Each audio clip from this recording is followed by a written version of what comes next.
आगे चलकर जोकीहाट सीट और तस्लीमुद्दीन एक दूसरे का पर्याय बन गए। ऐसे में जोकीहाट विधानसभा का चुनाव रोमांचक हो गया है। इस सीट पर तस्लीमुद्दीन परिवार का सियासी वर्चस्व 5 दशक से कायम है।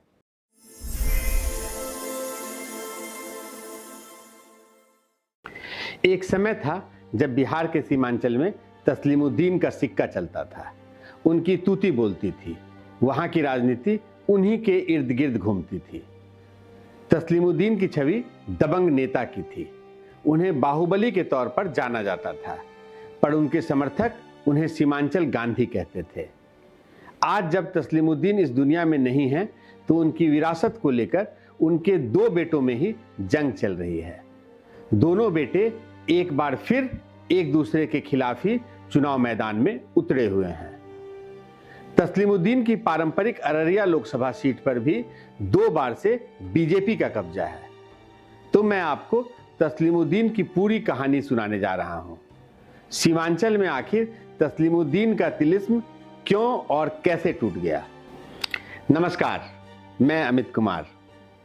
न्यूज पिकल के नए एपिसोड में आपका स्वागत है। वीडियो पर लाइक और कमेंट करना ना भूलें। चैनल को सब्सक्राइब कर लें। तस्लीमुद्दीन अब इस दुनिया में नहीं है। 2017 में ही उनका निधन हो गया था, लेकिन बिहार में जब भी चुनाव होता है तो उनकी चर्चा जरूर होती है। तस्लीमुद्दीन छात्र राजनीति के जरिए सियासत में कदम रखकर सीमांचल की राजनीति के बादशाह बन गए थे। उन्होंने सरपंच और मुखिया से लेकर केंद्रीय गृह राज्य मंत्री तक का सफर तय किया। अपने 74 साल के जीवन काल में तस्लीमुद्दीन 7 बार विधायक और 5 बार लोकसभा सांसद रहे। वे किशनगंज से 3 बार, पूर्णिया से 1 बार और अररिया से 1 बार सांसद बने। बिहार में भी मंत्री रहे। 2 बार केंद्र सरकार के राज्य मंत्री पद पर भी आसीन हुए। इससे उनके राजनीतिक कद का अंदाजा लगाया जा सकता है। लालू यादव ने 1996 में मोहम्मद तस्लीमुद्दीन को केंद्र सरकार में गृह राज्य मंत्री बनवाया था। तब HD देवेगौड़ा की अगुवाई में केंद्र में सरकार बनी थी। जब इन्हें गृह राज्य मंत्री बनाया गया था, तब देवेगौड़ा सरकार की खूब आलोचना हुई। कहा गया कि एक आपराधिक छवि के व्यक्ति को यह अहम पद सौंपना शर्मनाक है। उसके बाद उन्होंने पद छोड़ दिया था। उसके बाद साल 2004 में तस्लीमुद्दीन को कृषि राज्य मंत्री का ओहदा मिला। तस्लीमुद्दीन 1959 में सरपंच बने और 1964 में मुखिया बने। जोकीहाट से सिसौना पंचायत से सरपंच पद का चुनाव जीतकर उन्होंने अपने राजनीतिक सफर की शुरुआत की थी।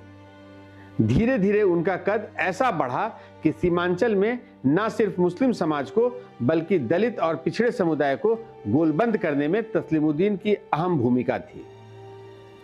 तस्लीमुद्दीन के बाहुबल ने ऐसा जोड़ लगाया कि सीमांचल का सियासी समीकरण बदलने लगा। आपको बता दें कि बिहार के 4 जिलों अररिया, पूर्णिया, कटिहार और किशनगंज को सीमांचल कहते हैं। सीमांचल का इलाका बंगाल से सटा हुआ है, जहां मुसलमानों की अच्छी खासी तादाद में आबादी है। एक समय इन इलाकों में बहुत गरीबी थी। बात तस्लीमुद्दीन की हो रही है तो आपको इस वीडियो में अररिया के कुछ हिस्सों की भी झलक दिखा देता हूं। अररिया बिहार का एक जिला और मुख्यालय है।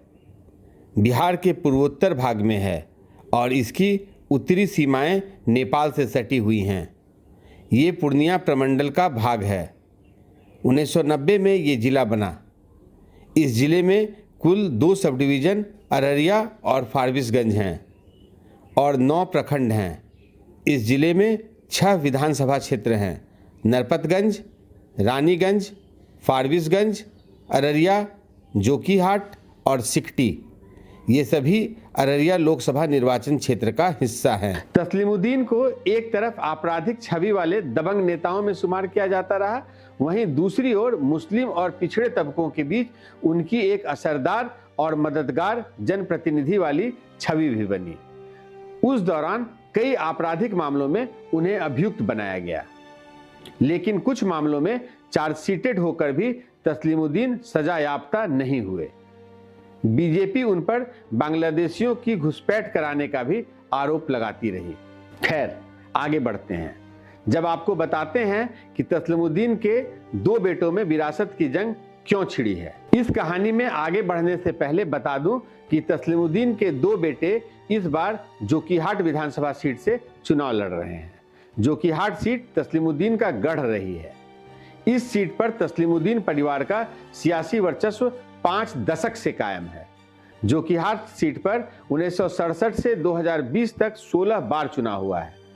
इसमें 11 बार तस्लीमुद्दीन और उनके बेटे यहां से जीते। 2020 में तस्लीमुद्दीन के बेटे शाहनवाज ने AIMIM के टिकट पर यहां से चुनाव जीता था। बाद में शाहनवाज आलम समेत AIM के 4 विधायक RJD में शामिल हो गए थे। एक बार फिर जोकीहाट विधानसभा चुनाव में दोनों भाई आमने सामने हैं।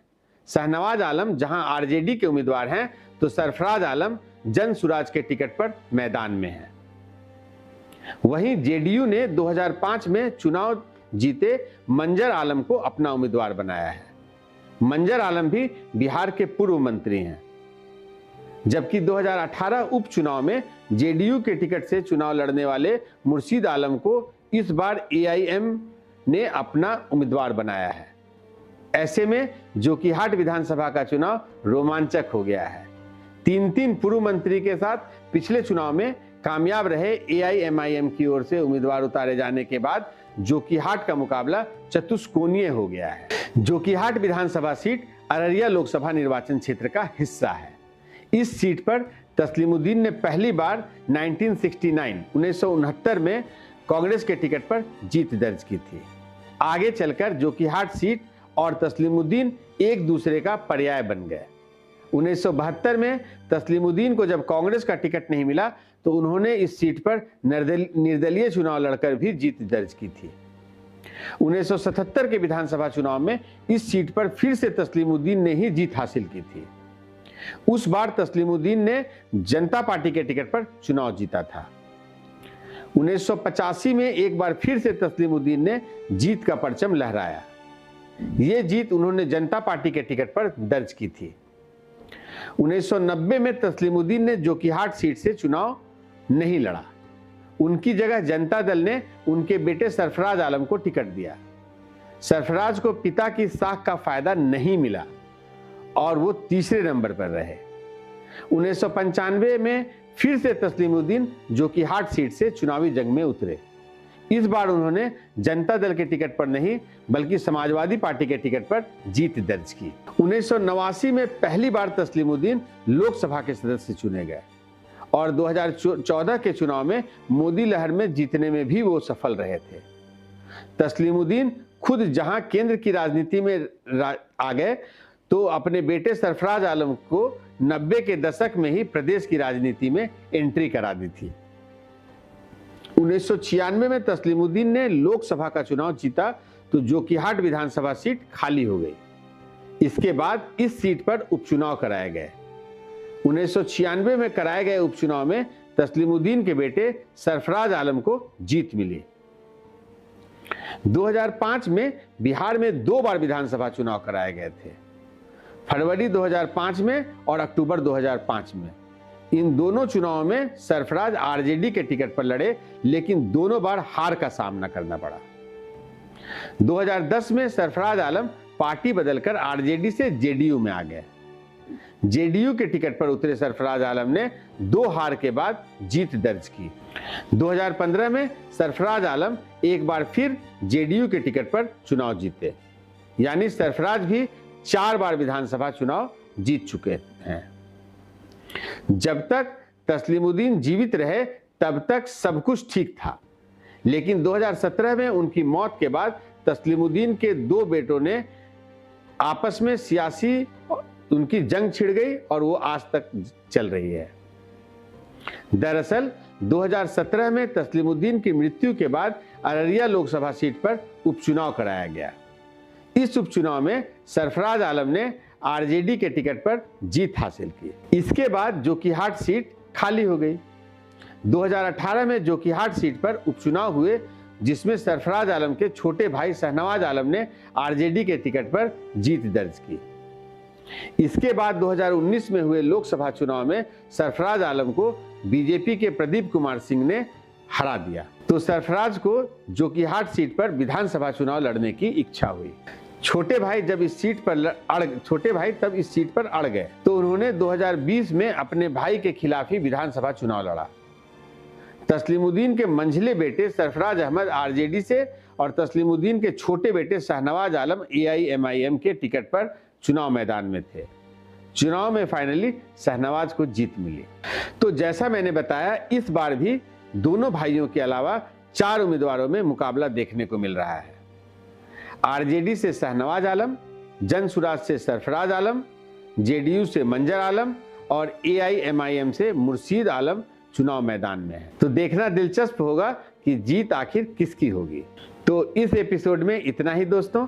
अगले वीडियो में भी बिहार की ही बात होगी। राजनीतिक खबरों और राजनीतिक कहानियों में अगर आपकी दिलचस्पी है तो चैनल को सब्सक्राइब करना नहीं भूलें। आपकी प्रतिक्रिया का इंतजार रहेगा। अगले वीडियो तक नमस्कार।